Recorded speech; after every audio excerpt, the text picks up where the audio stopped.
Today we are going to discuss topic subring in ring theory and linear algebra. Earlier I was thinking to discuss the characteristic of a ring, but I thought let us discuss first subring, all about subring. What is there? What are the properties of subring? So subrings are important, as we have seen group theory also, that subgroups were playing very important role. So today we are going to discuss subrings. In this, we start with the, of course, definition for the sake of completeness, and then various kind of subrings and related results we will be going through. So what is subring? We have already noted the definition, but let us recall what is subring. So let R plus n dot be a ring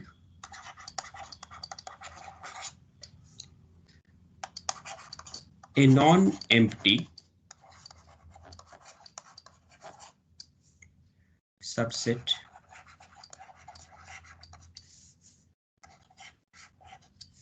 of R is called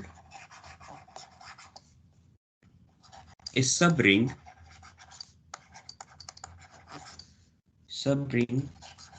of R, subset of a non-empty subset. Let us say this is S. Fine.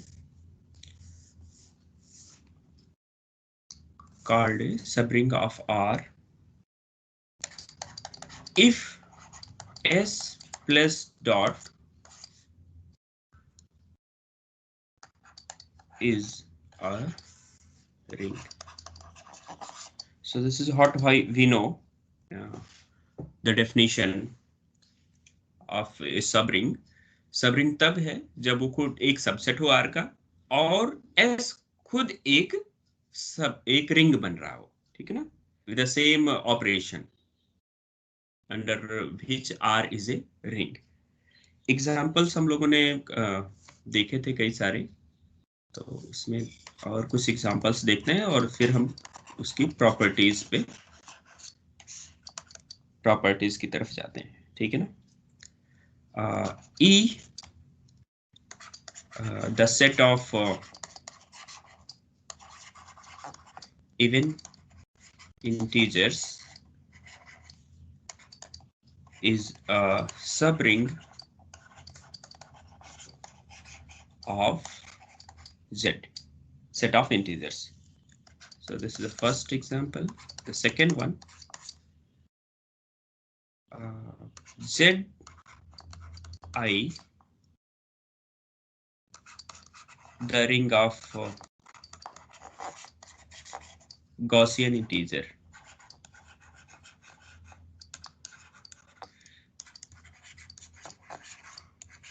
Integers is a subring of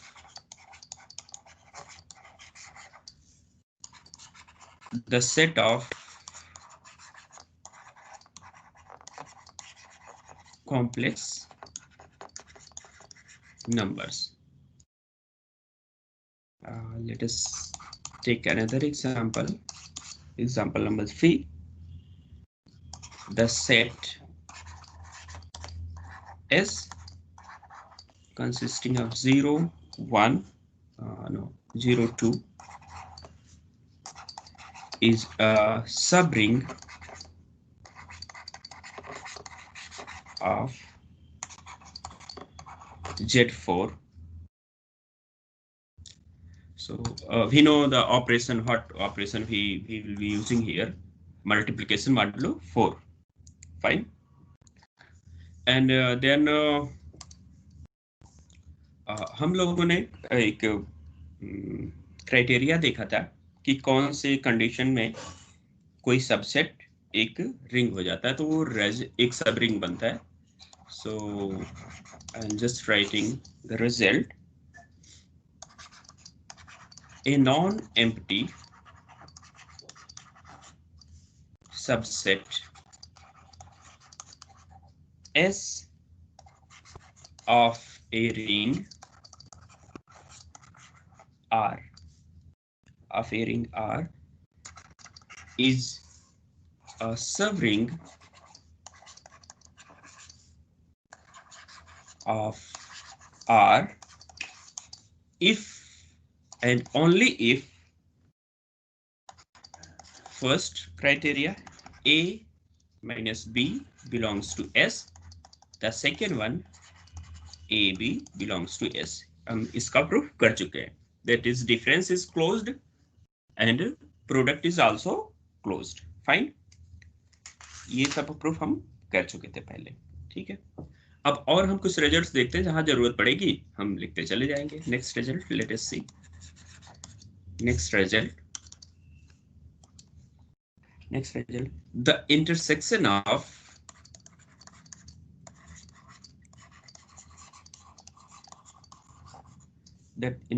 of two subrings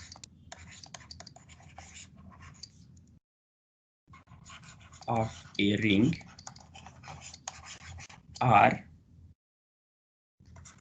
is a subring of R. Fine. So intersection की बात करें, अब इसका मैं proof short में लिख रहा हूं. Let A and B be subrings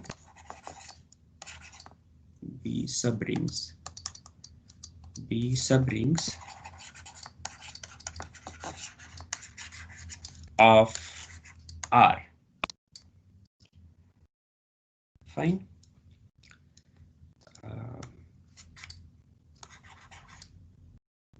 Then clearly जब सब रिंग है तो एक इटसेल्फ वो रिंग होगा ही होगा, तो जीरो जो एडिटिव आइडेंटिटी है वो दोनों में बिलोंग करेगा. Then clearly zero belongs to A and 0 also belongs to B.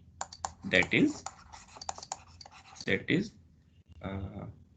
A intersection B is non-empty. Fine. और नॉन एम्प्टी है तो इसमें हम कुछ एलिमेंट्स एज्यूम करते हैं. So let A and B be two elements in the intersection of A and B. Fine. So then A minus B belongs to A intersection B. Fine. And then we need to prove. इसको मैं एक बार हटा देता हूं. There is another step missing. So then A and B both belongs to A and AB both belongs to B also. Fine. So since A and B are subrings R, so A minus B, A times B and A minus B both belongs to A, and A times B, A minus B both belongs to B. So this implies that A minus B and A into B both belongs to A intersection B. So ये जो criteria है, to step criteria, उससे हम verify कर पा रहे हैं कि ये सबरिंग हो गया. So this implies that A intersection B is a subring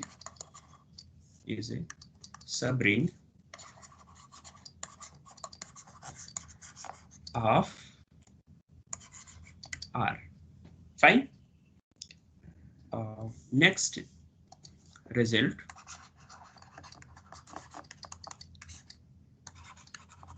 Union of two subrings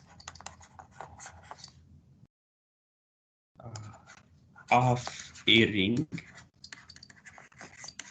R need not be a subring.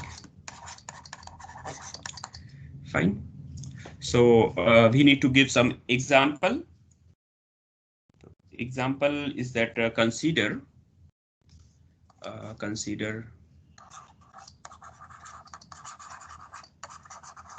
the ring R, that is हम कंसीडर करते हैं R की जगह Z लेते हैं, ठीक है, रिंग Z, ठीक है, then 2Z and 3Z are सब रिंग्स, ये दो के दोनों सब रिंग्स होंगे इसके, ठीक है ना, are सब rings of Z. Okay, but 2Z union 3Z is not a subring of Z. Because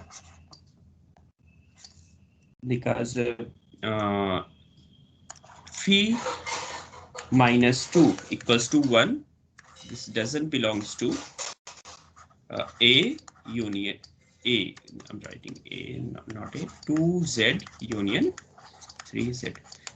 Note down that 2Z is nothing but आप Z के जो मेंबर्स हैं उसमें 2 से मल्टीप्लाई कर दीजिए, ठीक है ना.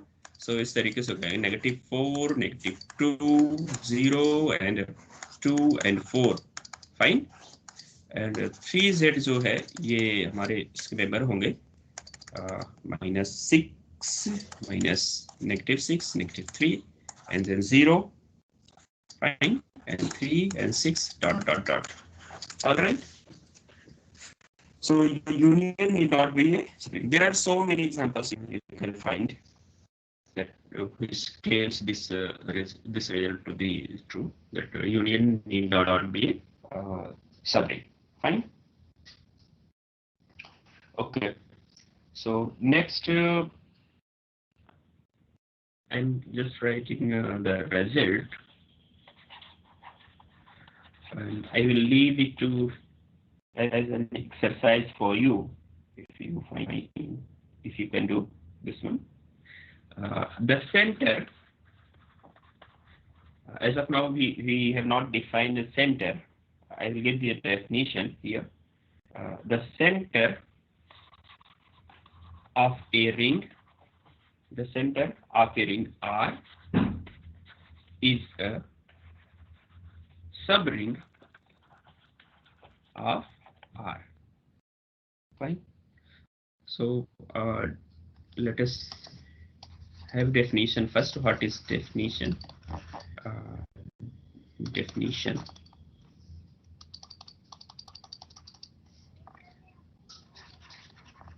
सेंटर की डेफिनेशन. फाइन.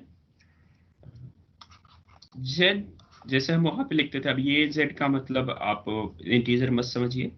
Z यूजुअल जैसे हम डिनोट करते थे Z ऑफ R, वहां पे Z ऑफ Z लिखते थे ग्रुप में. फाइन.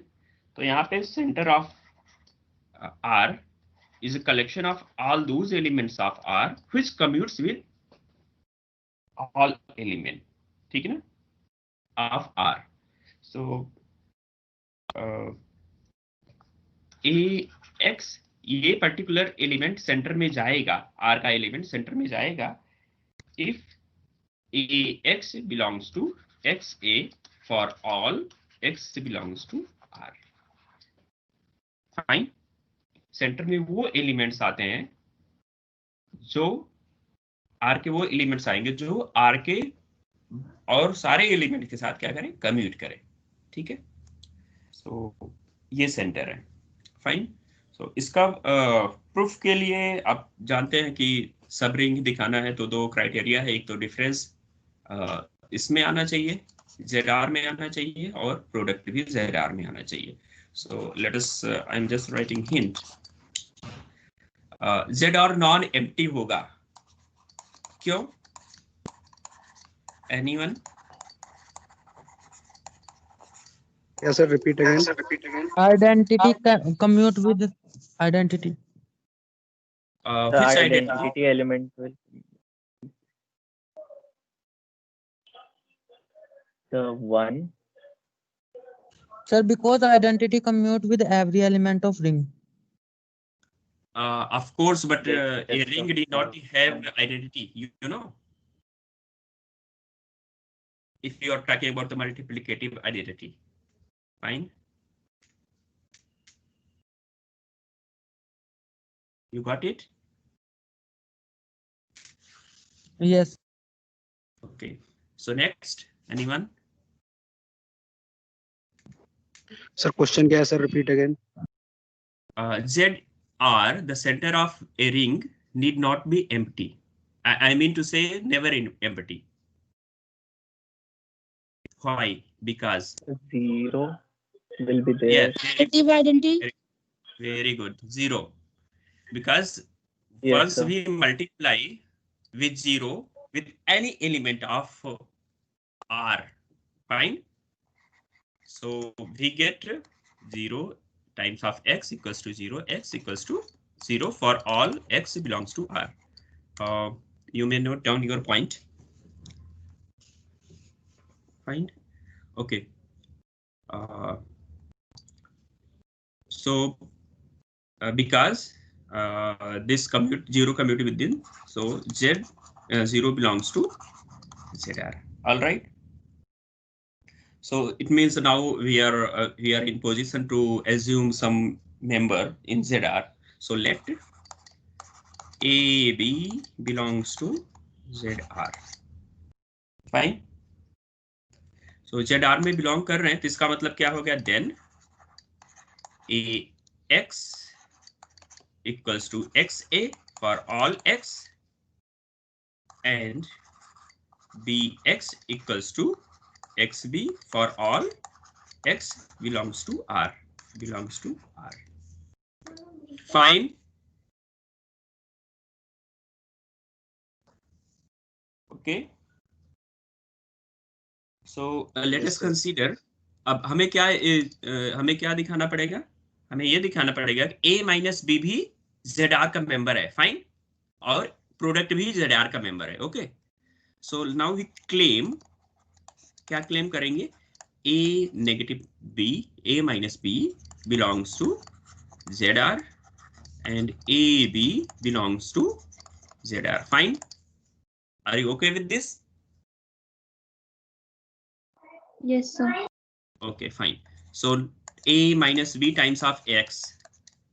हम प्रॉपर्टी यूज करेंगे, distributive property, fine. So A times X minus B times X. All right, ठीक है, कोई दिक्कत नहीं इसमें, है ना?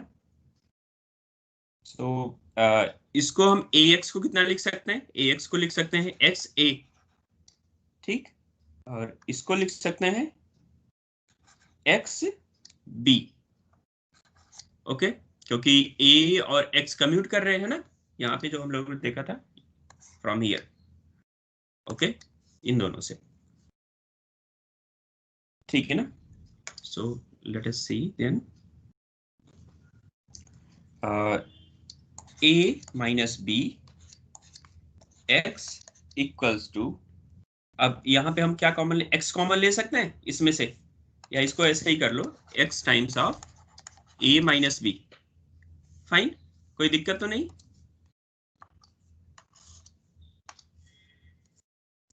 For all X belongs to R. All right. And then similarly, A, B, X associative भी होता है. So we can write A times of BX, और BX को कैसे लिख पाएंगे हम? बी एक्स को लिख पाएंगे एक्स बी, ठीक। और फिर एसोसिएटिविटी यूज करेंगे, ए एक्स बी, ए एक्स को लिख पाएंगे x times of A, fine. और ये बी लिख पाएंगे और इसी को हम लिख पाएंगे X A B for all X belongs to R. Okay, so what we have proved, we have shown in these two steps that A minus B and AB commute with all elements of ZR. All right, so okay.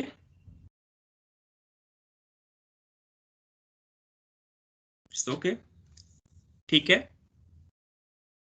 चलिए यहाँ पे proof हो जाता है। अब एक और जो डेफिनेशन थी वो रह गई थी, उसको मैं अभी बता दे रहा हूँ यहीं पे आपको। उसको कहते हैं हम डिवीजन रिंग, ठीक है ना। डिवीजन रिंग की हेल्प से भी हम डिफाइन करते हैं फील्ड को, ठीक है। और ये इसमें भी हम देखेंगे कि ज्यादातर जो प्रॉपर्टीज फील्ड की होती है वो होती ही होती हैं, ठीक है ना। सो ए रिंग मतलब रिंग तो होगा ही होगा, रिंग के अलावा और एक्स्ट्रा कुछ प्रॉपर्टीज इसमें हम रखते हैं, ठीक है ना। A ring R dot is called a division ring. Division ring और skew field कहते हैं इसको। skew field if its non-zero elements form a group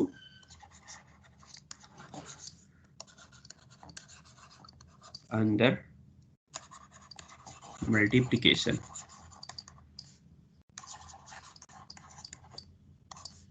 that is जो डॉट हमने लिया है उसके अंडर में, ठीक है ना। अंडर मल्टीप्लिकेशन के अंडर में अगर ये ग्रुप बनाते हैं तो फाइन। सो अब अगर हम फील्ड की बात करें, अब यहीं पे लिखे तो हमें क्या और इसके एडिशनल प्रॉपर्टी क्या चाहिए होगी? Anyone? What is missing here? जैसे हमने रिंग लिखा, फाइन, हमने रिंग लिखा तो इसका मतलब क्या है? R प्लस अबेलियन ग्रुप होगा, ठीक है ना। और साथ ही साथ डिस्ट्रीब्यूटिव प्रॉपर्टी होल्ड हो रही होगी, फाइन। डिस्ट्रीब्यूशन होल्ड हो रहा होगा और एडिशन मल्टीप्लिकेशन का, फाइन। और अब इसमें क्या कर रहे हैं? डॉट के साथ R डॉट, ये भी एक ग्रुप है, ये भी ग्रुप है, फाइन। अब कौन सी चीज है मिस हो रही है? अगर ये ग्रुप है तो इसके पास आइडेंटिटी भी होगा, fine. Multiplicative identity that is unity 1 भी होगा। क्या चीज है ऐसी जो मिस हो रही है?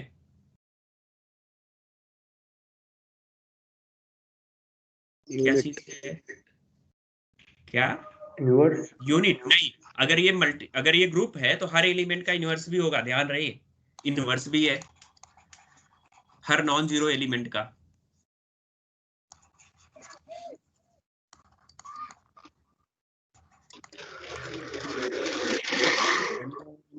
Integral domain. No. Zero divided. And a single property is missing. Single property. अगर एक property add, very good, commutativity, fine. For this you can write 2 points.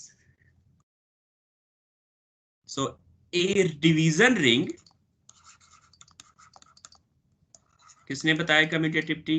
क्या नाम है बेटा? Sarita. हाँ ठीक है, आप 2 पॉइंट्स लिख सकते हैं।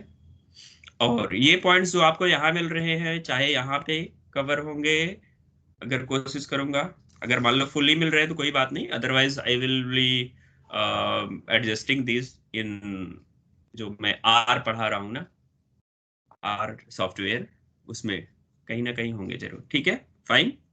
ए डिवीजन रिंग या फिर एक कम्यूटेटिव, विच इज कम्यूटेटिव, या एक कम्यूटेटिव डिवीजन रिंग, ठीक है ना, एक कम्यूटेटिव डिवीजन रिंग, एक कम्यूटेटिव डिवीजन रिंग, एक कम्यूटेटिव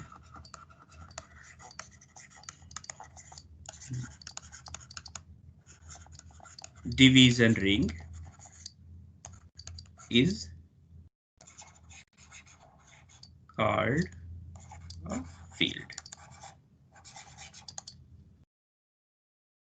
ओके, कोई दिक्कत?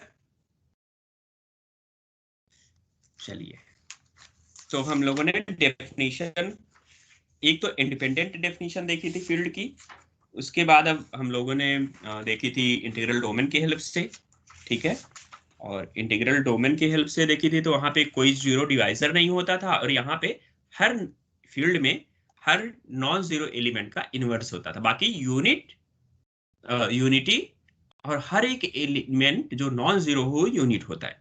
ये चीज हम लोगों ने देखी थी, ठीक है, कम्यूटेटिव दोनों में होती है। तो ये चीजें हम लोगों ने अभी तक पूरी तरीके से क्लियर कर ली हैं, ठीक है। अब मैं एक आप लोगों के ऊपर छोड़ता हूं एक्सरसाइज, ये रिजल्ट है, एक रिजल्ट, अब इसको आप लोग कीजिएगा।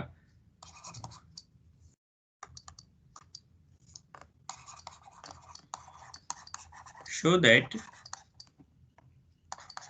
The centre of A division ring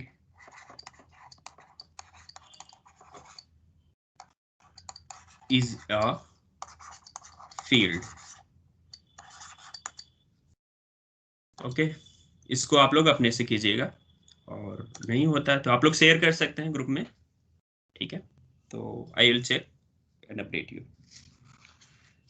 fine, चलिए अब कुछ और इंटरेस्टिंग एग्जांपल्स देखते हैं। We have time, I hope. अच्छा, 1 o'clock स्टार्ट होता है, अभी टाइम है हमारे पास, ठीक है, फाइन। Example is that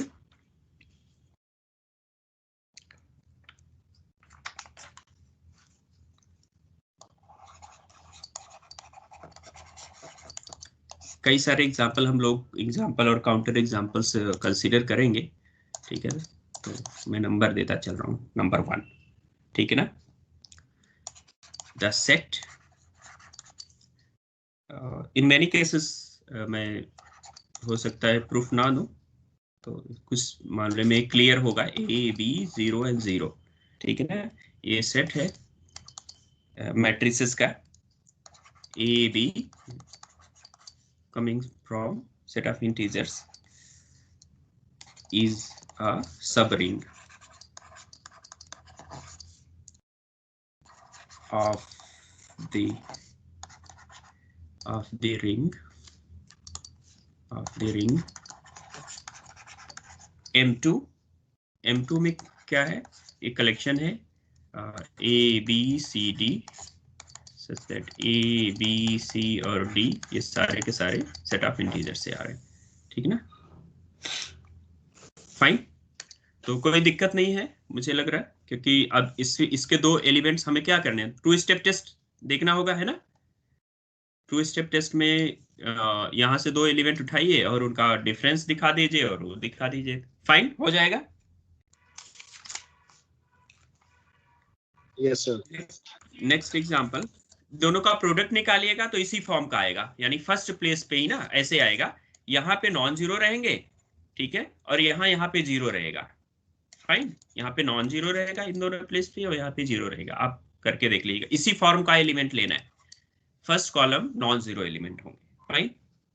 लेकिन अब नॉन जीरो का मतलब ये है कि यहाँ पे जो है कुछ भी हो सकते हैं, बट यहाँ पे फिक्स्ड जीरो होंगे ही होंगे, ओके, क्योंकि ये जेड से बिलोंग कर रहा है ना, तो जेड में तो जीरो भी आता है, तो यहाँ भी जीरो हो सकते हैं, ऐसा नहीं हो, फाइन। चलिए और एग्जांपल्स देखते हैं।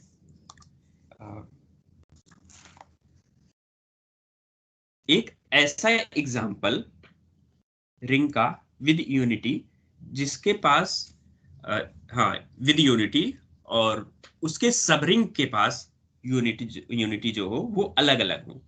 That is give an example of a ring with unity. Suppose we write 1, ठीक है, which has a subring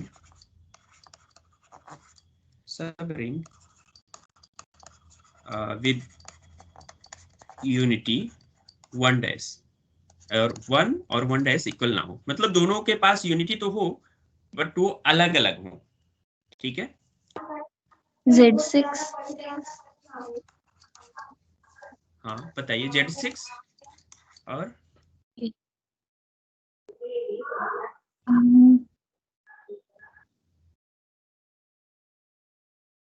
ठीक है, एक देखते हैं. M2 हम कंसीडर करते हैं. M2 आप समझ गए हो ना. M2 जब भी मैं लिखूं तो इसका मतलब यही समझिएगा. ठीक है, M2 को मैं बार बार नहीं लिख रहा. ठीक ना. ओके, इसको हटा देता हूं मैं. सोचिएगा बहुत सारे मिलेंगे. I am writing just 1. ठीक है, the ring M2 has unity. इसकी यूनिटी क्या होगी? 1 1 0 0. फाइन. ठीक है, ओके. तो M2 हो गया. Alright.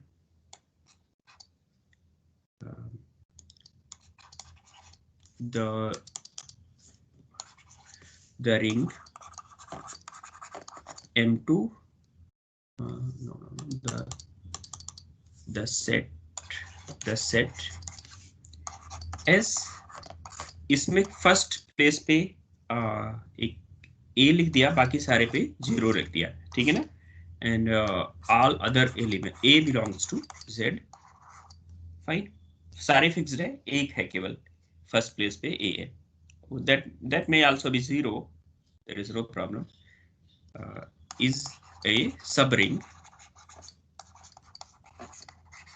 of M2. Subring of M2. Fine. Subring of M2 with unity with unity 1 0 0 0. अब देख लेना इसको मल्टीप्लाई करके इसमें से, तो फर्स्ट प्लेस पे ही ए ही आएगा हमेशा. इसमें से इसको मल्टीप्लाई करोगे इस टाइप के एलिमेंट से तो यही एलिमेंट आएगा. ठीक है ना, हमेशा वही आएगा. फाइन. Unity this one. तो here 1 0 0 1 is not same as 1 0 0 0. Fine. और नेक्स्ट देखते हैं number 3. Number 3,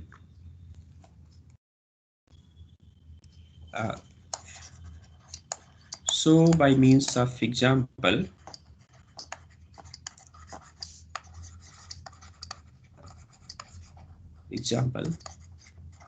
that is subring of a ring with unity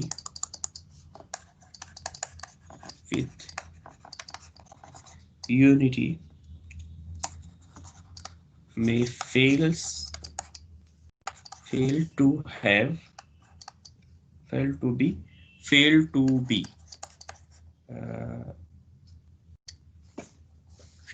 be a ring with unity. थोड़ा सा लैंग्वेज घुमा के लिखा हुआ है. ठीक है ना. कहने का मतलब ये है कि रिंग के पास यूनिटी हो, दैट इज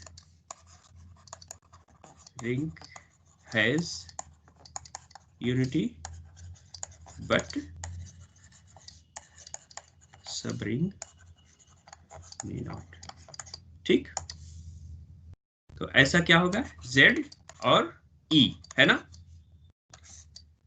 Z के पास होगा यूनिटी और सेट E के पास नहीं होगा, even integers, fine, without unity, okay.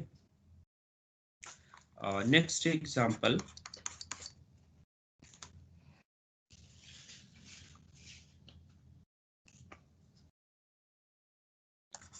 in non-commutative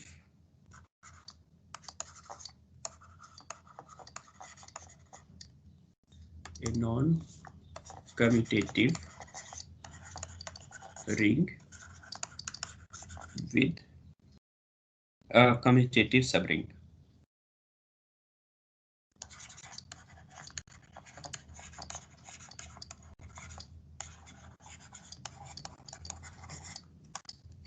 तो ऐसे एग्जांपल्स तो हमें मिलेंगे मैट्रिसेस में, है ना, ठीक है।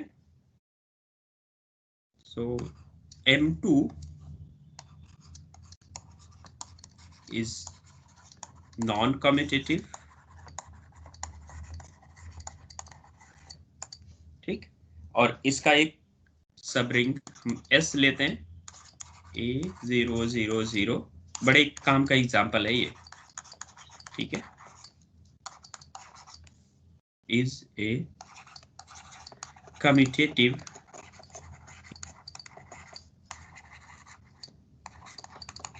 subring of M2, okay. Next example, 5th number,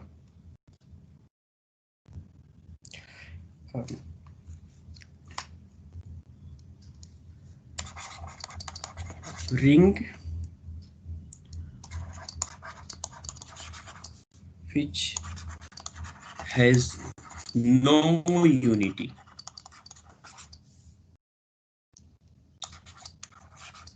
but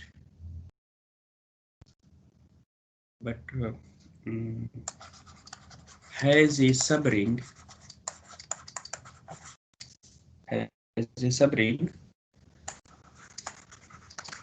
which has unity.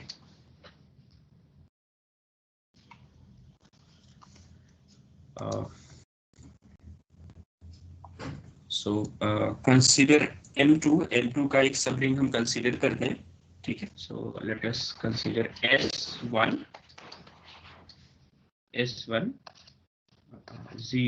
AB and 0 first row AB है और AB belongs to the set of integers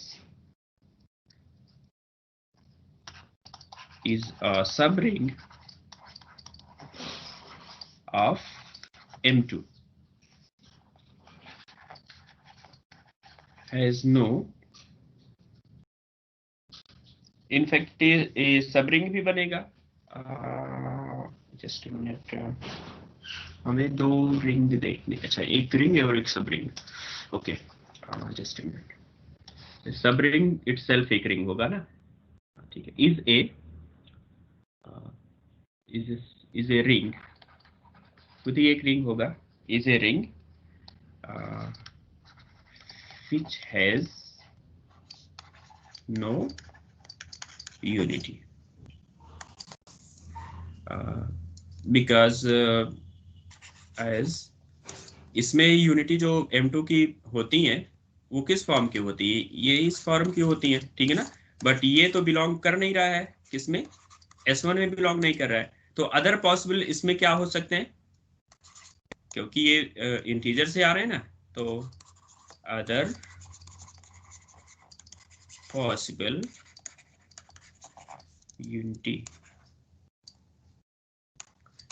अब अदर पॉसिबल यूनिटी में से कोई सा भी एक हो सकता है, तो इसमें अगर हम ऐसे करें 1 0 0 0, अब इन दोनों के प्लेस पे हम चेंज रख के 1 देख सकते हैं, ठीक है ना, इसको हम चेक कर सकते हैं 0 1 0 0, ठीक है, या फिर दोनों प्लेस पे 1 1 रख के चेक कर सकते हैं, ठीक है ना,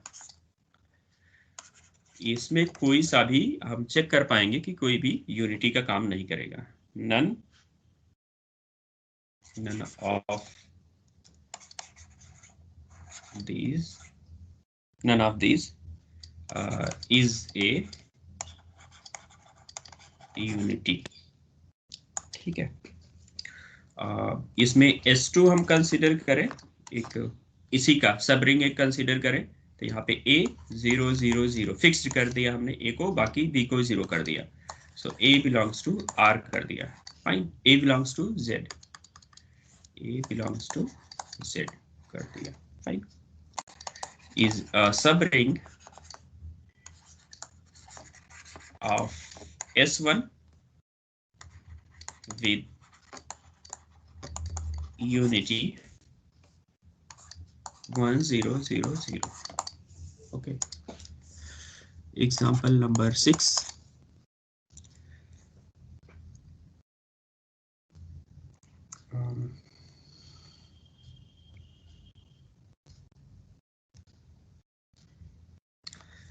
एक और इम्पोर्टेंट है, सम ऑफ टू सब rings.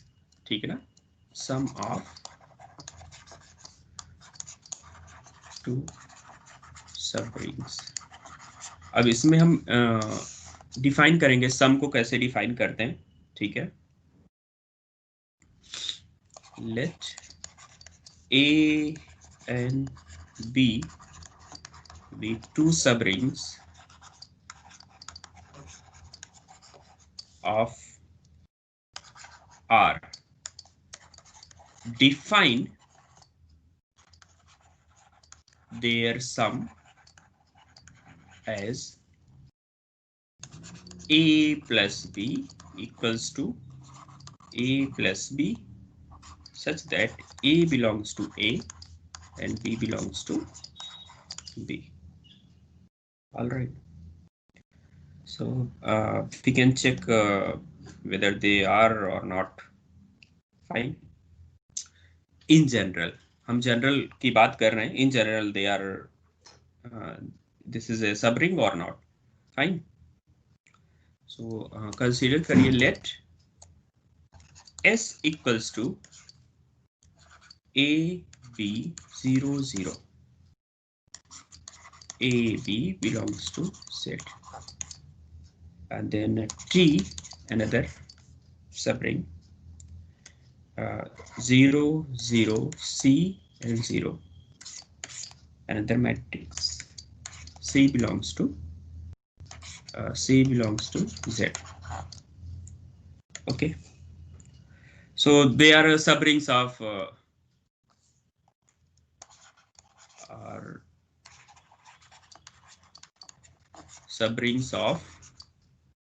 M2. You can check. Okay, then S plus T